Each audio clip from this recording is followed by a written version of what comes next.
Mga nangangalaga kay Lolong sa bagong tahanan nitong Wildlife Park dahil sa nakalipas na 4 na araw daw ay hindi ito kumakain.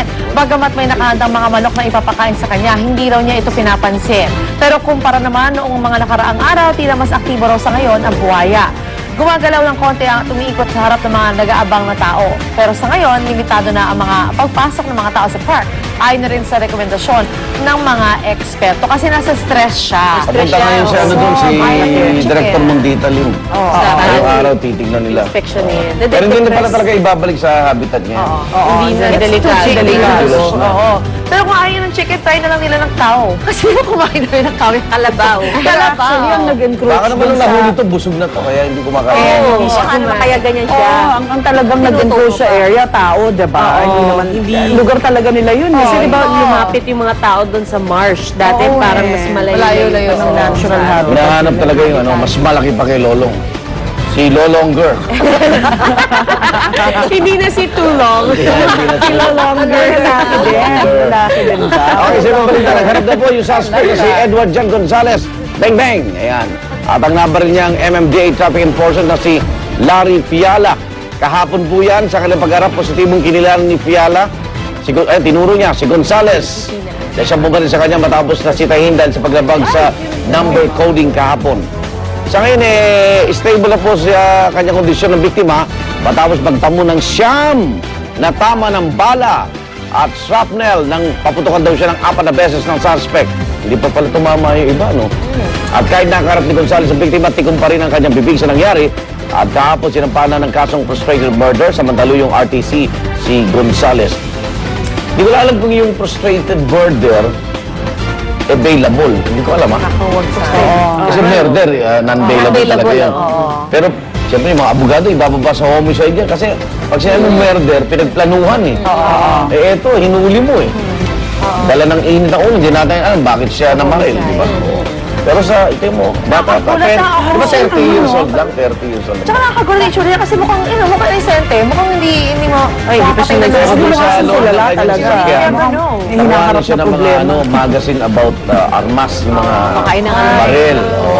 Kaya tinignan pa kung ito ba'y dealer ng baril o negosyante ng mga armas o something. Kaya ngayon, Pero gusto ng yung armas baril ng niya, MMDA. legal niyang hawak yun. Yung mga chinecheck pa kung may mga papeles yun. Kasi may mga shells din sa loob, eh.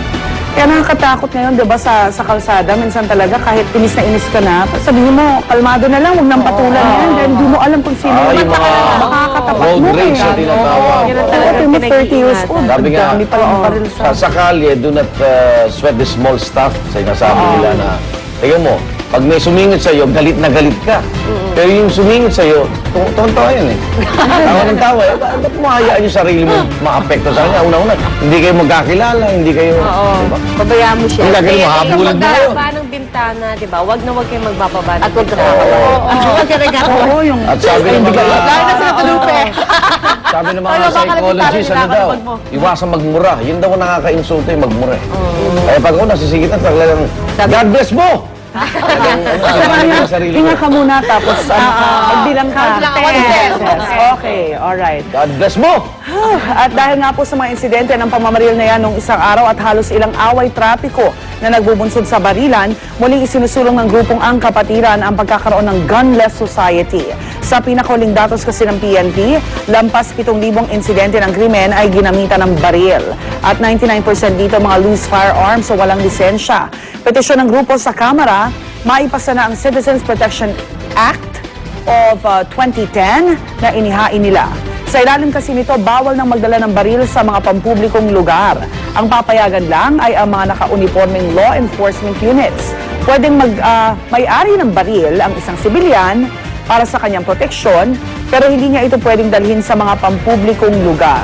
Pero ang panukalang yan, kinontra ng grupong pro-gun. Kahit kinokondena rin nila ang mga irresponsableng gun owner, hindi raw sagot ang gun ban sa kriminalidad, kundi ang pagsugpo sa pagdami ng mga loose firearms. Loose firearms ba yung kay Gonzales? Hindi naman siya. Oo nga, lisensyado pa Sabi yun. nga, kung walang baril, walang mamamaril. Ang tagal na nun, no? Pero ang tagal na rin isinusulong ng gunless society. Walang baril, walang bala. Sila Nandi, Pacheco. Tama, tama. Oo nga naman. Pero ito po, balitang sports naman po tayo. Nagpatuloy na nga po sa bansang Mexico ang World Press Tour ng ikatong laban ni Manny Pacquiao at Juan Manuel Marquez. At di po magkamayaw ang mga fans nila na talaga namang inabangan ang kanilang pagdating. Magkasabay na pumunta sa main venue sina Pacman at El Dinamita at habang nasa taas na isang double-decker bus, namigay pa sila ng boxing gloves. Ay, walang ganyan sa Quirino. Sa isang nakaset up na boxing Namigay si Manny ng milyon. Ay, milyon pala. Tumuloy po ang dalawa at doon muling inibitahan ng mga excited na fans. At sa ginanap na press conference, maging ang ambassador ng Pilipinas sa Mexico, dumalo rin. Tuloy naman ang pasiklaban ng dalawang teams na kapwa maghahanda ng todo para sa laban sa November 12. At sa init ng pagtanggap ng mga Mexicano kay Pacman, ang ating pambansang kamao, aba, napa-Spanish na rin. Mahal mo kayo. Muchas gracias todos mexicanos. Quiero dar gracias al público mexicano que venga a ver la gran pelea entre mi Manny Pacquiao y Juan Manuel Márquez. No era mi intención pelear contra otro boxeador mexicano, pero así pasan las cosas. Muchas gracias. Siya Bacano ba Ano yun? sabihin mo? Parang siya Bacano. Ano sabihin mo? Hindi kasi yung ano, hindi kasi pag Jensen, magaling sila magtsabakan. Maraming salamat. Ang haba. Yun lang. Loko niyo ako ah. Maraming salamat lang daw. Yeah, thank you very much. I will beat up on Manuel Marquez just for your information that I love you all. Ganun ba yung sabihin? Interpreter. Sabi, yung una yung muchas gracias na salamat, pero nung binunod mahaba. Mahaba na yun. Ang galing yun, memoryado niya yun, ha? At saka very charming yung dating niya. Hindi yung parang magagalit ka sa kanya. Alam mo, hindi lang Pilipino, ibang klase yan. Di ba, tingnan mo, pag nagtagalog si Juanma, matigas eh. Pero hindi lang Pilipino, pag nag-Espanyol, kaya. Kaya. Amerikano, English, kaya. Chinese, kaya natin. French. Magalawang dila natin eh. Talagang Malambot. malambot. Nakaka-adjust. Oo, iba ang tingin ako. Yan ako bilib sa Pilipino. Magruso ka. Don't like. Pero pag mag-German ka, ay, yan siya ba? Di ba? Ayaw natin. Pero sila, wala, tiga sila. Pilipino, hindi nila masabi ng direkto. Makakikaya. Pero may matitigas sa dila din sa atin, di ba? Wala kasi silang NG. Tsaka Enye. Tsaka Enye. Malambot kasi ang dila. Malambot ang dila. Malambot. Sila matitigas. Pasadaanan natin ang mga baksyong balita sa mga ito sa ating Ronda Reports.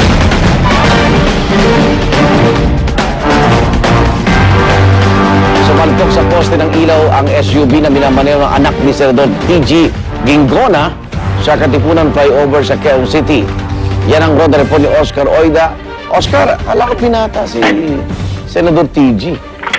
Oh, may anak pala. Yes, Igan, nalagay sa peligro ang nag-iisang anak ni Senator Fisto Gingona III.